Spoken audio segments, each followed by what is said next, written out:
Lewis Hamilton's highly anticipated debut with Ferrari at the Australian Grand Prix has quickly transformed from a dream start into a nightmare scenario. What was supposed to be the beginning of a new chapter for the 7-time world champion has instead exposed critical flaws within the Maranello team. The tension between Hamilton and his race engineer Ricardo Adami was palpable throughout the race, with heated radio exchanges highlighting a fundamental disconnect that could derail Ferrari's championship hopes before they've even begun. Now, as the dust settles on a disappointing weekend in Melbourne, questions are being raised about whether this is simply an adjustment period or a sign of deeper, more concerning issues at Ferrari that could plague Hamilton's move to the Scuderia. The problems began in qualifying, where both Hamilton and teammate Charles Leclerc struggled to find pace, putting them on the back foot for Sunday's race. But it was during the Grand Prix itself where the real issues became apparent. Hamilton's frustration bubbled over multiple times on team radio as he struggled with a car he described as snappy and difficult to control. "Let me know where I am slow," Hamilton requested, only to receive a vague response about turns 11 and 12, a far cry from the detailed feedback he was accustomed to receiving at Mercedes.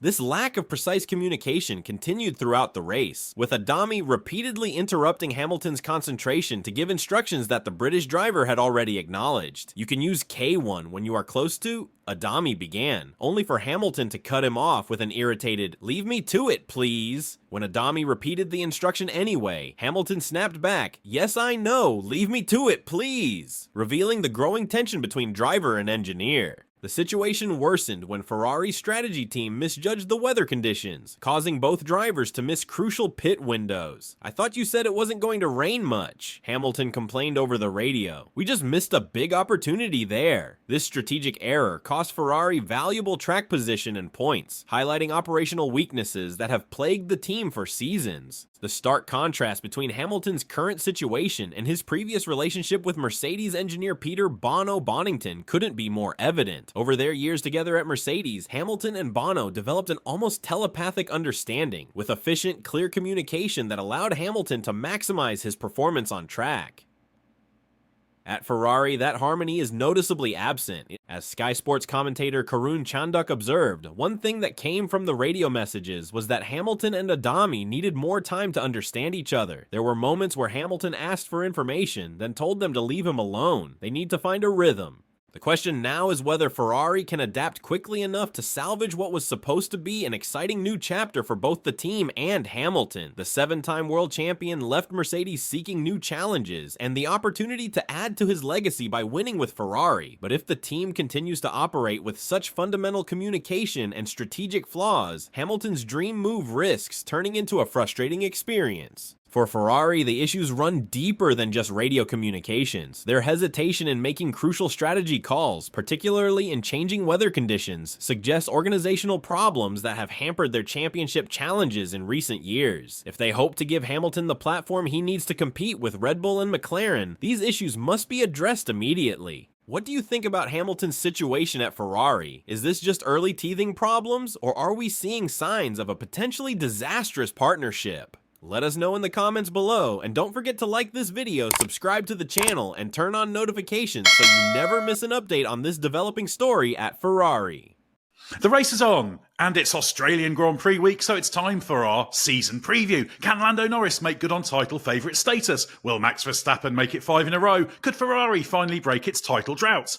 I'm Ed Straw, and joining me to tackle the big talking points of F1 2025 are Scott Mitchell-Malm and John Noble. Ferrari has sent shockwaves through the Formula One paddock in Australia as Charles Leclerc dominated the Friday practice sessions at the Australian Grand Prix, putting Ferrari firmly at the top of the timesheets with a sensational pace that has even left his teammate Lewis Hamilton trailing. The Monegasque driver's stellar performance coincides with his girlfriend Alexandra Saint-Malo breaking her social media silence. But before we talk about her, let's start with Charles himself. The 27-year-old topped the FP2 session and reviewed his running during 2 sessions and said via Ferrari, "The feeling in the car was good and we had a solid first day on track. There is still some margin for improvement in terms of the balance, which is the same for everyone across the paddock, given that these cars are still pretty new to all of us and we have to push to understand their limits."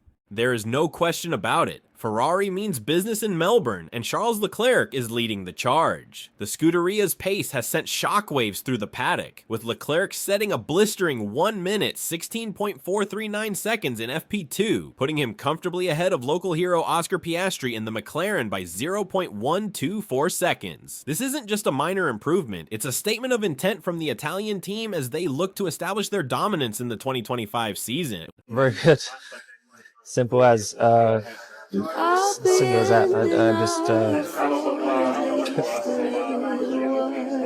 Just not very good at qualifying. But you just haven't suddenly got bad. You had the idea about... I clearly have. I can't put a lap together, and it's unbelievably frustrating. But I'll keep working at it. What's particularly shocking is how Leclerc has outpaced his 7-time world champion teammate Lewis Hamilton, who could only manage 5th place in the same session, a full 0.420 seconds behind. The Ferrari SF25 clearly has tremendous pace, but it's Leclerc who's extracting the absolute maximum from it so far this weekend, showcasing why Ferrari put their faith in him alongside their high-profile signing. While Leclerc has been making headlines on the track, a social media interaction has captured the attention of fans worldwide. His girlfriend Alexandra St. Malou responded to an Instagram post from Rebecca Donaldson, the partner of Leclerc's former teammate and close friend Carlos Sainz, who now races for Williams. The interaction comes as a surprise to many fans who've been following the friendship between these F1 couples. Despite Sainz's move to Williams for the 2025 season, it seems the bond between their partners remains strong. Alexandra's comment, featuring 3 laughing emojis on Rebecca's Milan Fashion Week post, has garnered significant attention, accumulating over 200 likes in just an hour. Rebecca Donaldson's post showcased her collaboration with luxury brand Jimmy Choo during Milan Fashion Week, writing "Running around Milan Fashion Week" in my favorite at Jimmy Choo #JimmyChoo. The post has already received nearly 28,000 likes, showing her growing influence in the fashion world alongside her connection to Formula One through Sainz. On the racing side, Leclerc's impressive performance in Australia has put Max Verstappen and Red Bull on the back foot. The reigning world champion found himself down in 7th place in FP2, a full 0.624 seconds behind Leclerc, and spent part of the session in the garage as the team worked on setup changes to his struggling RB21. McLaren has also shown strong pace, with both Piastri and Norris locking out the 2nd and 3rd positions in FP2, while the Racing Bulls duo of Tsunoda and Hajar surprised everyone by claiming 4th and 6th respectively. This unexpected shakeup in the usual pecking order adds another layer of intrigue to what is shaping up to be a highly competitive weekend. Despite his strong showing, Leclerc remains cautious about making early predictions. It's too early to come to any conclusions. We will only get a first idea of the respective pace of all the teams in qualifying. All in all, it was a good day, and we look forward to tomorrow when we want to target pole position. The Australian Grand Prix has started, and while we're waiting for those all-important track sessions to fill in the main gaps, there's loads we've already learned here at the track on Thursday. Myself, Scott Mitchell-Mum and Ed Straw have been talking to all 20 drivers and some team bosses and trading gossip with as many people as we can within the paddock to find out what we've learned, and there's been loads. McLaren obviously coming here as the favourite, but what do they say about that, Ed? Because Lando Norris in particular was quite interesting today. McLaren has sent shockwaves through the Formula One paddock in Australia, with home hero Oscar Piastri topping the final practice session ahead of qualifying, leaving even 7-time world champion Lewis Hamilton stunned by the pace of the Woking-based squad. The Australian driver put in a blistering lap time of 1 minute 15.921 to lead the way in FP3, edging out Mercedes' George Russell and championship favorite Max Verstappen in what has become an incredibly tight battle at the top of the timesheets. There's no question about it. McLaren has shown tremendous pace in Melbourne, with Piastri showcasing exactly why the team placed their faith in him. Oscar, great to see you. Feels like we've been waiting ages for you to make your debut, and I know we've got a little bit longer to wait, but the excitement is building. How are you feeling? Yeah, very, very good. Excited to make my debut in F1 with McLaren.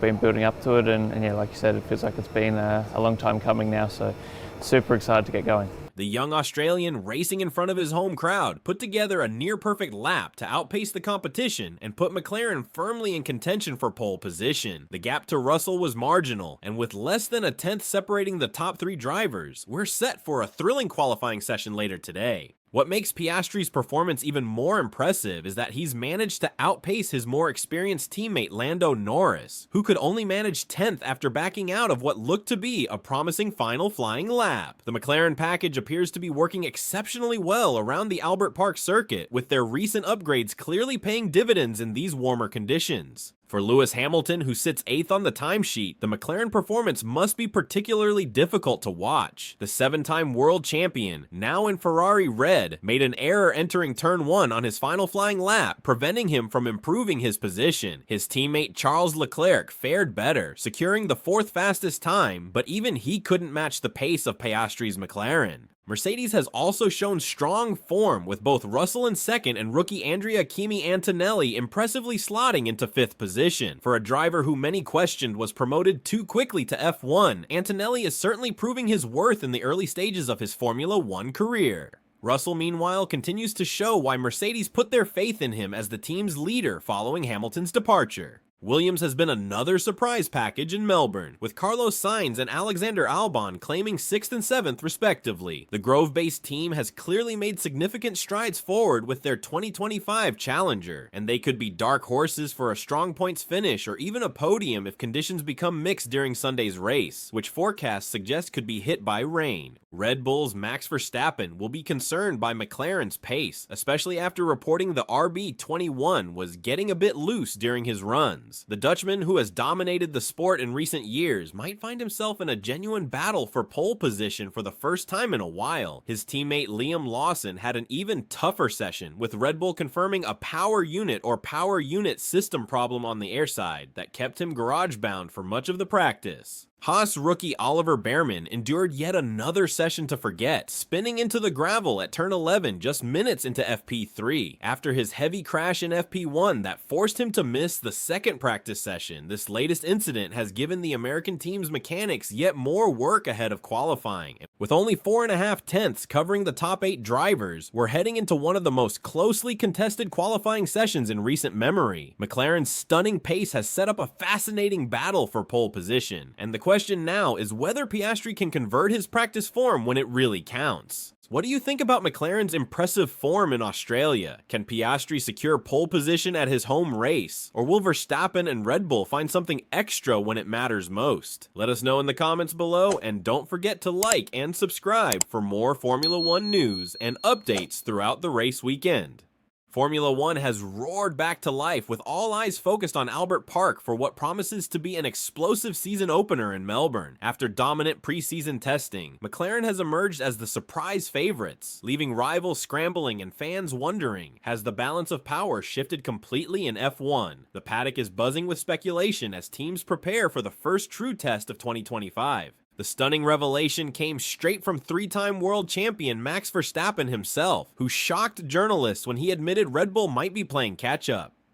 Looking at the lap times, McLaren is clearly the favorite. Verstappen conceded in his pre-race press conference. We have some ideas for improvement, but right now, one team is clearly ahead. This unprecedented admission from the usually confident Dutchman has sent ripples through the paddock and raised serious questions about Red Bull's preparation. Behind closed doors at McLaren, however, a potential storm is brewing. Oscar Piastri returns to his home race with renewed confidence and championship ambitions, publicly declaring his belief that he can become world champion this year. Everyone starts on 0 points again, the Australian stated firmly. I helped Lando occasionally last year, but this season is different. I absolutely believe I can fight for the title. This bold claim sets the stage for what could become a tense teammate rivalry between Piastri and Norris, especially if McLaren's pace advantage proves genuine. Meanwhile, all eyes will be on Lewis Hamilton as he makes his historic Ferrari debut after 12 seasons at Mercedes. The 7-time champion faces the enormous challenge of adapting to an entirely new environment, but early signs suggest the transition might be smoother than expected. Reports from the Ferrari garage indicate the SF25 has responded well to Hamilton's driving style, though tire degradation concerns from Bahrain testing haven't completely disappeared. Ferrari team principal Frederic Vasseur has been careful to manage expectations ahead of the season opener. Melbourne is a unique circuit with very specific characteristics, Vasseur explained. The temperature differences between races will be dramatic. Hot in Australia, much cooler in China and Japan. We can't judge the championship picture from just one weekend. This measured approach hints at Ferrari's cautious optimism despite their star signing. Adding another fascinating dimension to Sunday's race is the weather forecast, which shows a high probability of rain, potentially as much as 90%. This could completely scramble the competitive order and play into the hands of wet weather specialists like Hamilton and Verstappen. For rookies and less experienced drivers, however, it presents a daunting challenge on an already demanding street circuit. The anticipated wet conditions might also provide Red Bull with an opportunity to minimize the damage from their apparent performance deficit. Verstappen's remarkable ability to extract performance in changeable conditions could prove crucial if the team finds themselves genuinely behind on raw pace. His teammate Lawson, however, faces a baptism of fire in what would be extremely difficult circumstances for a driver with limited F1 experience. Beyond the headline battles, the midfield contest promises to be equally fierce. Williams arrives with arguably the strongest driver lineup among the midfield teams, but continues to deal with the aftermath of resource allocation issues from 2024. Team representatives have acknowledged they'll rely heavily on driver feedback to maximize their package, particularly in these early races. The 2025 season launch represents a pivotal moment for Formula One, with potentially the most significant competitive shift in years. McLaren's apparent advantage challenges the established order, while Hamilton's Ferrari move creates a fascinating subplot that will develop throughout the season. The first qualifying session on Saturday will finally reveal the true competitive picture after months of speculation.